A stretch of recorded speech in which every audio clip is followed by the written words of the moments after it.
নমস্কাৰ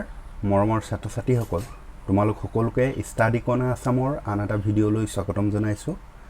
আজিৰ এই ভিডিঅ'টিত আমি অসম জাতীয় বিদ্যালয় ক্লাছ 8ৰ ইংৰাজী কিতাপখনৰ লেসন নম্বৰ 1 ষ্টিলিং এণ্ড এটনমেণ্ট আলোচনা কৰিম তো যদিহে তুমি এই চেনেলটোলৈ পোনপ্ৰথমবাৰৰ বাবে আহিছা তেন্তে চেনেলটো সাবস্ক্ৰাইব কৰি ল'বা আৰু কাষতে থকা বেল আইকনটো প্ৰেছ কৰি দিবা যাতে এনে ধৰণৰ ভিডিঅ'সমূহৰ নটিফিকেশ্যন সময়মতে পোৱা তেন্তে আহা আজি আমি ষ্টিলিং এণ্ড এটনমেণ্ট নামৰ লেসনটো আলোচনা কৰোঁ তো লেসনটোৰ নাম ইতিমধ্যে গম পাইছা ষ্টিলিং এণ্ড এটনমেণ্ট যাৰ অৰ্থ চুৰি কাৰ্য আৰু পায়চিত্ৰ এতিয়া এই যিটো লেসন এই লেসনটোৰ ৰাইটাৰজন হৈছে মোহনদাস কৰমচান্দ গান্ধী যিজনক আমি সকলোৱে চিনি পাওঁ মহাত্মা গান্ধীক গতিকে তেখেতৰ বিষয়ে ইয়াতে কিছু কথা দিছে আমি সেইখিনি প্ৰথমে পঢ়ি ল'ম তো ইয়াতে দিছে Mohandas Karamchand Gandhi was born in Porbandar, Gujarat in 1869. Mohandas Karamchand Gandhi জন্ম হৈছিল গুজৰাটৰ পোৰবন্দৰত 1869 চনত After completing his education in Gujarat, he went to London for higher education and became a lawyer. তো ইয়াতে কৈছে যে after completing his education in Gujarat, গুজৰাটত শিক্ষা শেষ কৰি তেখেতে সম্পূৰ্ণ কৰি he went to London for higher education তেখেত লণ্ডনলৈ গুচি গৈছিল উচ্চ শিক্ষা লবৰ বাবে and became a lawyer আৰু এজন উকিল হৈছিল later he began his career as a lawyer in South Africa আৰু পিছলৈ তেখেতে সাউথ আফ্ৰিকাত লয়াৰ হিচাপে উকিল হিচাপে কৰ্মজীৱনৰ পাতনি মেলিছিল he was moved by the plight of the Indians living there and as a leader helped them fight injustice. তো ইয়াতে কৈছে যে he was moved by the plight of the Indians living there. তাত যিসকল তাত মানে সাউথ আফ্ৰিকাত যিসকল ভাৰতীয় লোক বাস কৰিছিল তেওঁলোকৰ যি দুখ দুৰ্দশা সেই দুখ দুৰ্দশা দেখিলে পিনি তেখেত যথেষ্ট বিচলিত হৈছিল আৰু as a leader helped them fight injustice আৰু এজন লিডাৰ হিচাপে তেওঁলোকক সেই অন্যায়ৰ বিৰুদ্ধে যুঁজ কৰিবলৈ সহায় কৰিছিল on his return to India he joined the Indian National Congress আৰু তাৰ পৰা ভাৰতবৰ্ষলৈ ঘূৰি আহি তাৰ পৰা মানে সাউথ আফ্ৰিকাৰ কথা কৈছে সাউথ আফ্ৰিকাৰ পৰা ভাৰতবৰ্ষলৈ ঘূৰি আহি তেখেতে ভাৰতীয় জাতীয় কংগ্ৰেছত যোগদান কৰিছিল under his leadership the people of India created a massive freedom struggle against the British following the ideals of truth and non-violence and India became independent on 15 August 1947 তো ইয়াতে কৈছে যে under his leadership তেখেতৰ তত্ত্বাৱধানত the people of India created a massive freedom struggle against the British ব্ৰিটিছৰ বিৰুদ্ধে ভাৰতৰ জনগণই এক বৃহৎ স্বাধীনতা সংগ্ৰামৰ সৃষ্টি কৰিছিল যিটো following the ideals of truth and non-violence and India became independent on 15 August 1947 আৰু সেই যি সৰ্ববৃহৎ বা ডাঙৰ স্বাধীনতা সংগ্ৰাম কৰিছিল সেই স্বাধীনতা সংগ্ৰামটোত কিছুমান আইডিয়ালছ কিছুমান আদৰ্শ অনুসৰণ কৰি গৈছিল সেই আদৰ্শবোৰ হৈছে ট্ৰুথ সত্য আৰু নন ভাইলেন্স অহিংসা আৰু এনেদৰে তেওঁলোকে 1947 চনৰ 15 আগষ্টৰ দিনা ভাৰতবৰ্ষখনক স্বাধীন কৰিছিল বা স্বাধীন হৈছিল ভাৰতবৰ্ষখন গান্ধী ডাইড অন 30 জানুৱাৰী 1948 আৰু মহাত্মা গান্ধীৰ মৃত্যু হৈছিল 1948 চনৰ 30 জানুৱাৰীৰ দিনা he was given the title of Mahatma and is called father of the nation আৰু তেখেতক মহাত্মা উপাধি দিয়া হৈছিল আৰু তেখেতক জাতিৰ পিতা বুলি কোৱা হয় he was one of the greatest leaders of the world of all times তো তেখেত বিশ্বৰ সকলো সময়ৰ এজন মহান নেতা হয় This lesson is an extract from his autobiography My Experiment with Truth আৰু এই যিটো লেসন আমি পঢ়িবলৈ গৈ আছো এই লেসনটো তেখেতৰ যিখন আত্ম জীৱনী সেই আত্মজীৱনী My Experiment with Truth নামৰ আত্মজীৱনীখনৰ পৰা তুলি অনা হৈছে এতিয়া আমি লেসনটোলৈ আগবাঢ়িছো তোমালোকে মন দি চাই যাবা I pilfered the coppers when I was 12 or 13 possibly less মোৰ যেতিয়া 12 বা 13 বছৰ হয়তো তাতকৈ সম্ভৱত কমেই আছিল সেই সময়ত মই কপাৰ চুৰ কৰিছিল তামৰ মুদ্ৰা চুৰি কৰিছিল দ্য আদাৰ theft was committed when I was 15 আৰু আনটো চুৰি কাৰ্য মই কৰিছিলোঁ যেতিয়া মোৰ 15 years হৈছিলে 15 বছৰ হৈছিলে in this case I stole a bit of gold out of my meat eating brother's armlet আৰু সেই ক্ষেত্ৰত তাৰমানে যিটো 15 yearsত যে চুৰ কৰিছিল বুলি কৈছে সেই 15 yearsত তেখেতে কি বুলি কৈছে যে I stole a bit of gold out of my meat eating brother's armlet মোৰ মাংস খোৱা ভাতৃ যিডাল আৰ্মলেট আছিলে আৰ্মলেট মানে হৈছে বাজু যিটো বাহুত পিন্ধে যে অলংকাৰ এক প্ৰকাৰৰ সেই অলংকাৰৰ পৰা অলপ সোণ চুৰি কৰিছিলোঁ this brother had run into a depth of about 25 rupees আৰু সেই ভাতৃজন প্ৰায় 25 টকাৰ ধাৰত ডুব গৈ আছিল he had on his arm an armlet of solid gold আৰু তেখেতৰ আৰ্মত তেখেতৰ বাহুত এপাত বাজু আছিলে যিপাত বাজু solid gold তাৰমানে খাটি সোণৰ আছিলে সম্পূৰ্ণ সোণ it was not difficult to clip A beet out of it আৰু সেই বাজুডালৰ পৰা অলপ সোণ কাটি অনাটো বিশেষ কোনো কঠিন নাছিল well it was done and the ডেপ্ট ক্লিয়াৰ সেইটো কৰা হৈছিল সেই চুৰি কাৰ্যটো কৰা হৈছিল আৰু তাৰ যি ঋণ আছিল যি ধাৰ আছিল সেই ধাৰটো ক্লিয়াৰ হৈ গৈছিল বাট দিছ বিকেম মোৰ দেন আই কুড বিয়েৰ কিন্তু সেইটো মই সহ্য কৰিব পৰাতকৈ বেছি হৈছিল আই ৰিজলভড নেভাৰ টু ষ্টিল এগেইন আৰু মই সিদ্ধান্ত লৈছিলোঁ মই থিৰাং কৰিছিলোঁ যে মই আৰু কেতিয়াও কোনোদিনে আৰু চুৰ নকৰোঁ I also' made up my mind to confess it to my father আৰু মই এইটোও সিদ্ধান্ত লৈছিলোঁ যে মই দেউতাৰ আগত এইটো কনফেছ কৰিম স্বীকাৰ কৰিম বুলি তেওঁ যে চুৰি কৰিছিলে সেই চুৰ কৰা কাৰ্যটোৰ কথা স্বীকাৰ কৰিম বুলি তেখেতে সিদ্ধান্ত লৈছিলে I also'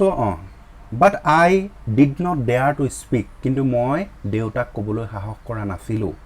not that I was afraid of my father beating me এনেকুৱা নহয় যে দেউতাই মোক মাৰিব বুলি মই ভয় কৰিলোঁ তেখেতৰ আগত স্বীকাৰ কৰা নাছিল তেনেকুৱা নহয় no' I do not recall his ever having beaten any of us মোৰ এনেকুৱা মনতো নাই যে তেখেতে আমাৰ যিকোনো এজনকে ককাই ভাই যিমানকেইজন আছিলে মহাত্মা গান্ধী তেওঁলোকৰ কাৰোবাক যে মাৰিছে তেখেতক কাৰোবাক যে পিটিছে তেনেকুৱা কোনো মনত নাই তাৰমানে কোনোদিনে দেউতাকে পিটা নাছিলে তেওঁলোকক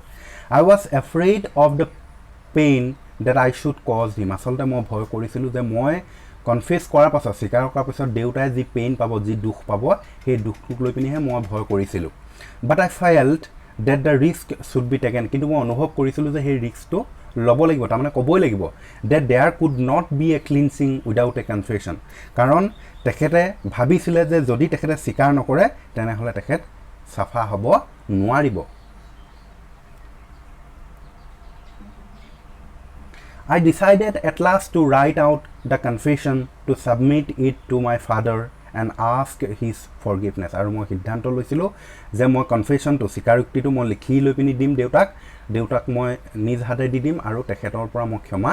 বিচাৰিম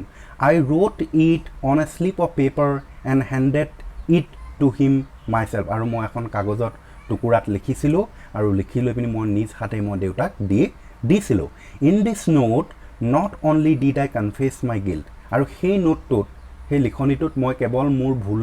স্বীকাৰ কৰিছিলোঁ তেনেকুৱা নহয় but I ask adequate punishment for it আৰু ইয়াৰ বাবে মই উপযুক্ত শাস্তিও বিচাৰিছিলোঁ and closed with a request to him not to punish himself for my offence আৰু মই একেবাৰে ক্ল'জ কৰোঁতেনে তাৰমানে একেবাৰে শেষৰ চিঠিখন লিখা শেষ কৰোঁতেনে যিটো কনফেশ্যন লেটাৰ লিখিছিলে সেই শেষৰ স্থানত তেখেতে লিখিছিলে যে যাতে তেখেতে মোৰ ভুলৰ বাবে দেউতাই যাতে শাস্তি নলয় সেইটো তেখেতে লিখিছিলে I also' pledged myself never to steal in future আৰু মই লগতে প্ৰতিজ্ঞাও কৰিছিলোঁ যে ভৱিষ্যতে আৰু কোনোদিনে কেতিয়াও মই চুৰ নকৰোঁ বুলি I was trembling as I handed the confession to my father যেতিয়া মই দেউতাৰ হাতত সেই কনফেশ্যনখন দি দিছিলোঁ স্বীকাৰোক্তিখন দিছিলোঁ তেতিয়া মই ট্ৰেম্বলিং কঁপি আছিলোঁ ভয়তে he was then suffering from a fistula and was confine to bed আৰু সেই সময়ত দেউতা ফিষ্টুলা নামৰ বেমাৰবিধত ভুগি আছিল and was confine to bed আৰু বিচনাত পৰি আছিল his bed was a plain wooden plank তেখেতৰ যিখন বিচনা আছিল সেই বিচনাখন টক্টাৰ আছিলে প্লেইন টক্টাৰ আছিলে I handed him the note and sat opposite the plank আৰু মই তেখেতৰ হাতত মই সেই নোটটো দি দিছিলোঁ টুকাটো আৰু তাৰপিছত দি লৈ পিনি মই তেখেতৰ যিখন বিচনা আছিল সেই বিচনাখনৰ বিপৰীত দিশত বহিছিলোঁ হি ৰিড ইট থ্ৰ' তেখেতে থ্ৰ'লি পঢ়ি গৈছিলে চিঠিখন and pearl drops trickle down his cheeks ৱেটিং দ্য পেপাৰ আৰু তাৰপিছত পঢ়ি লৈ পিনি দেউতাৰ চকুলো নিগৰি আহিছিল দুগালেদি আৰু চকুলো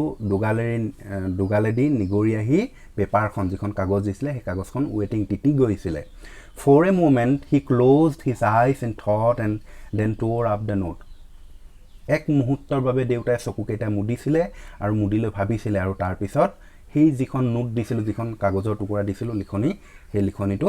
ফালি পেলাইছিলে he had set up to read it তেখেতে সেই যিখন চিঠি মই দিছিলোঁ সেই কনফেশ্যন লেটাৰখন পঢ়িবৰ কাৰণে বহি লৈছিলে হি এগেইন লে ডাউন তাৰপিছত সেইখন পঢ়ি লৈ যেতিয়া ফালি পেলালে ফালি লৈ পিনে আকৌ পুনৰ বিচনাখনত শুই দিছিলে আই অলছ' ক্ৰাইড ময়ো কান্দিছিলোঁ তেতিয়া I could see my father's agony মই দেখা পাইছিলোঁ মোৰ দেউতাৰ যি মানসিক কষ্ট পাইছিলে সেই মানসিক কষ্টটো মই দেখা পাইছিলোঁ if I were a painter I could draw' a picture of the whole scene today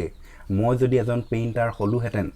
চিত্ৰকাৰ হ'লোহেঁতেন তেনেহ'লে দেউতাৰ সেই যিটো ছবি হৈছিলে যিটো দৃশ্য হৈছিলে সেই গোটেই দৃশ্যটো মই আজি আঁকি পেলালোহেঁতেন it is still so' vivid in my mind আৰু এইটো এতিয়াও মোৰ মনত স্পষ্ট হৈয়ে আছে ভিভিড হৈয়ে আছে those pearl drops of love cleansed my heart আৰু সেই যি দেউতাৰ যি চকুলো সেই চকুলোবোৰে মোৰ অন্তৰখন ধুই পেলাইছিলে নিকা কৰি পেলাইছিলে পৰিষ্কাৰ কৰি পেলাইছিলে এণ্ড ৱাছড মাই চিন এৱে আৰু মোৰ যি কুকৰ্ম মই যি ভুল কৰিছিলোঁ সেই ভুলবিলাকতো ধুই পেলাইছিলে only he who has experience such love can know' what it is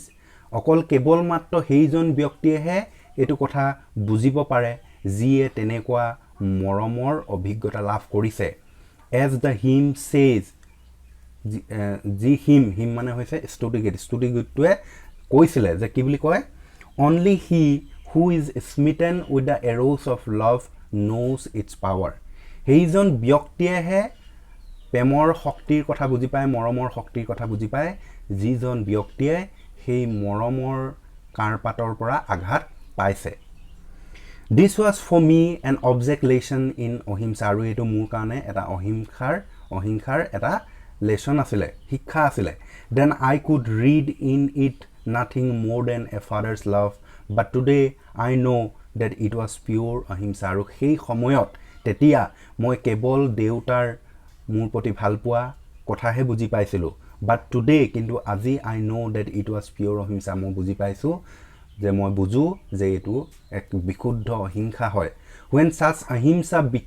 becomes all embracing it transforms everything it touches আৰু ইয়াতে কৈছে যে when such ahimsa becomes all embracing যেতিয়া সেই অহিংসাই সকলো বস্তুক সাঙুৰি লয় it transforms everything it touches আৰু সেইটোৱে টাচ কৰা স্পৰ্শ কৰা সকলো বস্তুকে পৰিৱৰ্তন কৰি দিয়ে there is no limit to its power আৰু এই পাৱাৰত এই শক্তিত কোনো লিমিট নাথাকে কোনো সীমা নাথাকে মৰমৰ শক্তিত this sort of sublime forgiveness was not natural to my father এনে ধৰণৰ উচ্চ পৰ্যায়ৰ ক্ষমা মোৰ দেউতাৰ বাবে নেচাৰেল নাছিল প্ৰাকৃতিক নাছিল I had thought that he would be angry মই ভাবিছিলোঁ যে দেউতাই খং কৰিব say hard things আৰু অলপ ককৰ্থনা মাত দিব and strike his forehead আৰু নিজৰ কপালকে দুখ দিব but he was so wonderfully peaceful কিন্তু আচৰিতভাৱে তেখেত একদম শান্ত হৈ আছিল and believe this was due to my clean confession আৰু মই এইটো কথা বিশ্বাস কৰিছিলোঁ যে মই যি নিকা স্বীকাৰোক্তি কৰিছিলোঁ সেই নিকা স্বীকাৰোক্তিৰ বাবে হয়তো দেউতাই তেনেদৰে আছিল a clean confession combined with a promise never to commit the sin again when offered before one who has the right to receive it is the purest type of repentance এক নিকা স্বীকাৰোক্তি বুলি ক'লে তাৰ লগত প্ৰতিজ্ঞাও সংযুক্ত হৈ থাকে সেই প্ৰতিজ্ঞাটো হৈছে যে কোনো দিনে আৰু তেনেকুৱা অপকৰ্ম নকৰোঁ বুলি when offered before one who has the right to receive it is the purest type of repentance আৰু সেই যি স্বীকাৰোক্তি সেই স্বীকাৰোক্তি প্ৰকৃতপক্ষত যিজন ব্যক্তিৰ অধিকাৰ থাকে সেইজন ব্যক্তিৰ সন্মুখত স্বীকাৰ কৰাটো is the purest type of repentance এইটো এক প্ৰকাৰৰ বিশুদ্ধ অনুশোচনা I know that my that my confession made my father feel absolutely safe about me and increase his affection for me beyond measure. আৰু মই জানিছিলোঁ যে মোৰ যি কনফেশ্যন, মোৰ যি স্বীকাৰোক্তি, সেই স্বীকাৰোক্তিয়ে made my father feel absolutely safe about me, মোক লৈ পিনি দেউতাই সম্পূৰ্ণ নিৰাপদ অনুভৱ কৰিছিল। And increase his affection for me beyond measure, আৰু মোৰ প্ৰতি থকা মৰম দেউতাৰ জোখতকৈও বেছিহে বাঢ়ি গৈছিলে। গতিকে ইমানেই আছিলে। যদিহে ভিডিঅ'টো ভাল লাগিলে লাইক কৰি দিবা আৰু বন্ধুবৰ্গলৈ শ্বেয়াৰ কৰি দিবা নাপাহৰিবা। আৰু তোমালোকৰ বাকী লেচনবোৰো ইতিমধ্যে মই ভিডিঅ' দিছোঁ, যদিহে তোমালোকে চোৱা নাই তেন্তে এই ভিডিঅ'টোৰ ডেছক্ৰিপশ্যন চেক কৰিবা, তোমালোকে ভিডিঅ'ৰ লিংকসমূহ পাই যাবা। ধন্যবাদ।